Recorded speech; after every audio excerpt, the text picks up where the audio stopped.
আপনারা নিশ্চয়ই অবগত আছেন, আজকে আমরা 23তম আন্দোলনের 18তম দিন পালন করছি। এখনো পর্যন্ত সমাজ কল্যাণ মন্ত্রণালয় আমাদের বিষয়ে কোনো সিদ্ধান্ত নেয়নি।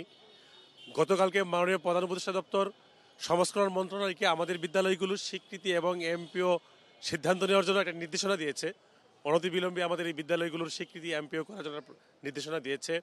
আমরা আগামীকাল পর্যন্ত সমাজ কল্যাণ মন্ত্রণালয়কে সময় দিয়েছি। এর মধ্যে যদি আমাদের বিদ্যালয়গুলোর স্বীকৃতি এমপিওর প্রজ্ঞাপন না করে, আগামী রোববার আমরা লং মার্চ টু সচিবালয় করে সচিবালয়ের প্রত্যেকটি গেট অবরুদ্ধ করে আমরা আমাদের দাবি আদায় করে নিব আগামী রোববার। একটা বিষয় দেখেন যে আমাদের এখানে মা বোনেরা আছে যে সারা রাত থেকে এখানে একটা কোনো টয়লেট নেই। আমাদের ম্যাক্সিমাম শিক্ষক একটা দিন অন্তত এক বেলা না খেয়ে প্রেস ক্লাবে পড়ে আছে শুধু আমাদের এই বিদ্যালয়গুলোর স্বীকৃতি এবং এমপিওর এই আমাদের মৌলিক দাবি, যেটা অত্যন্ত যৌক্তিক দাবি, এই দাবিটা বারবার সরকার প্রত্যাখ্যান করছে।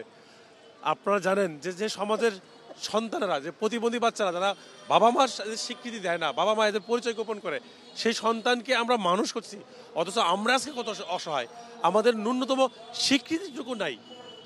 আজকে আমাদের শিক্ষকরা খেয়ে না খেয়ে প্রেস ক্লাবে আমাদের অধিকারের জন্য পড়ে আছে, অথচ রাষ্ট্রের কোনো ভ্রুক্ষেপ নাই।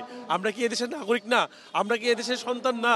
আমরা সবাই গেজেট এবং সবাই বিশেষ প্রশিক্ষণ প্রাপ্ত, অথচ আমাদের ন্যূনতম স্বীকৃতিটুকু নেই। প্রতিবন্ধী বিদ্যালয়ের প্রতিষ্ঠাতা, সভাপতি ও জমিদাতা, এই প্রতিবন্ধীকে নিয়ে আমরা সেবায় নিয়োজিত, অবহেলিত। এই প্রতিবন্ধীরা সমাজের কাছে বোঝা। আমারও একটি মেয়ে আছে প্রতিবন্ধী। এদেরকে যদি আমরা প্রতিবন্ধী স্কুল দিয়া যদি এদেরকে শিক্ষা দান করাইতে পারি, শিক্ষা দিতে পারি, শুরুর আছে শেষ নাই। কারণ এদেরকে অবহেলিত বাচ্চাকে যদি আমরা মানুষ করতে পারি, তাহলে আমাদের সেবা সফল হবে। আর প্রতিবন্ধীকে নিয়ে আমরা এত জ্বালা যন্ত্রণা ভোগ করিতেছি, তাও আমাদের উপদেষ্টা ও শারমিন মোর্শেদ চোখে দেখে না। আমরা আজ যাবত 17 দিন তমতা, আজ 18 দিন চলতে আছে আমাদের সমাবেশের বয়স কর্মসূচি, কিন্তু আমরা আদৌ পর্যন্ত এমপিও পাইতে দিচ্ছে না, এমপিও পাইতে পারছি না। আমরা বাড়ি যাইতেও পারছি না। আমার ছেলে মেয়ে স্বামীকে একা নিয়েই বাড়িতে থুয়ে আসছি, কিন্তু এই বিদ্যালয়টি এমপিও করার জন্য আমাকে এই মাঠে দিতেন, আর নহয় দিতেন না। আমি চাই আমাকে এই যে প্রতিবন্ধী বিদ্যালয়গুলোকে অতি তাড়াতাড়ি জরুরি ভিত্তিতে এমপিও দেওয়া যে হয়, এই উপদেষ্টা ও শারমিন মোর্শেদের কাছে এত অনুরোধ করলাম, যদি আমাদের এই স্কুলগুলো যদি এমপিও না দেওয়া হয়, তাই আমরা এই মাঠ থেকে যাব না, মরে যাব, সরে যাব না। শিক্ষক সবার উপরে, কিন্তু আমরা শিক্ষক হয়ে মাঠে আছি। আমরা কি মাঠে থাকার মতো স্থানে কি আমরা আছি? আমরা এখন থাকবো কোথায়? আমাদের কর্মস্থলে। সেখান থেকে আমাদের কেন বারবার রাস্তায় আসা হচ্ছে? আমরা এইবারের মতো দেশবার আন্দোলনে আসতে হচ্ছে। আমাদের গত আন্দোলনও বলা হয়েছিল, শারমিন মোর্শেদ আমাদের বলেছিলেন যে গত রমজানে জুলাই মাসে যে 15 কার্য দিবসে আমাদের এমপি স্বীকৃতি দিয়ে দেবে, কিন্তু সেটা তিনি আমাদেরকে ওয়াদা দিয়েছিলেন, সেটা তার মুখের কথা বলেছিল, আমার মুখের কথা ঠিক থাকবে, কিন্তু সে তার কথা ঠিক রাখতে পারেননি, তার কথা সে রাখেননি। আমাদের তার পরিপ্রেক্ষিতে আবার আমাদের রাস্তায় আসতে হয়েছে।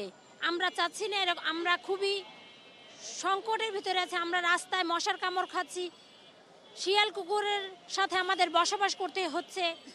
এটা আসলেই একটা সমাজ গড়ার ক্ষেত্রে খুবই নিন্দনীয় একটা বিষয়। এটা আমরা কখনোই কামনা করিনি। আমরা বৈষম্যহীন বাংলাদেশে বাস করছি, কিন্তু তারপরে আমরা কেন বৈষম্যের শিকার হতে যাচ্ছি? এখনো কেন বৈষম্য? আমরা বৈষম্য দূর করার জন্য আমরা এই বাংলাদেশে নতুন সরকার গঠন করছি। এখন আমাদের বাচ্চাদের পড়াশোনা, আমরা বিশেষ বাচ্চাদের পড়াই, ওদের পড়াতে যে ওদের মার খেতে হয়। ওদের ভিতরে কোনো সেন্স নেই, ওরা যখন তখন আমাদেরকে মারে, আমরা মার খাই। পড়াতে বসি তখন প্রসাব পায়খানা করে দেয়, আমাদের সেগুলো পরিষ্কার করতে হয়। আমরা যা বাবা মা করছে না সেইটা আমরা করছি, কিন্তু তাহলে কেন আমাদের এত অবহেলা করা হচ্ছে? আমাদেরকে নীতিমালা প্রণয়ন করা হয়েছে 28 কলাম, কিন্তু সেই 28 কলাম নীতিমালা প্রণয়ন করেও আমাদের কেন স্বীকৃতি এখনো এমপিও দেওয়া হচ্ছে না, এটাই আমাদের প্রশ্ন। আমাদের গত এই কিছুদিন এই গত না রমজান না, আমাদের এই যে যমুনায় আমরা এসে যাওয়ার জন্য অগ্রসর হয়েছিলাম, তখন আমাদেরকে 7 জন কমিটি নিয়ে, আমাদের কেন্দ্রীয় কমিটি নিয়ে সেখানে আলোচনা করা হয়েছিল। বলেছে 7 কর্মদিবসের ভিতরে আমাদের এটা এমপি স্বীকৃতি দেওয়ার একটা আশ্বাস দিয়েছিল। সেখানে কালকে আমাদের কমিটি আবার সেখানে গেছে, তারপর সেখান থেকে আমাদের একটা চিঠি দেওয়া হয়েছে সমাজ কল্যাণ মন্ত্রণালয়ে। তাকে আমরা বলি যে সেই চিঠির প্রেক্ষাপটে আমাদের যেন এটা এমপি স্বীকৃতি দেয়, সেই আশা প্রত্যাশা আমরা এখানে আছি, মাঠে আছি, থাকবো। আমাদের দাবি আদায় করে আমরা মাঠ থেকে যাব।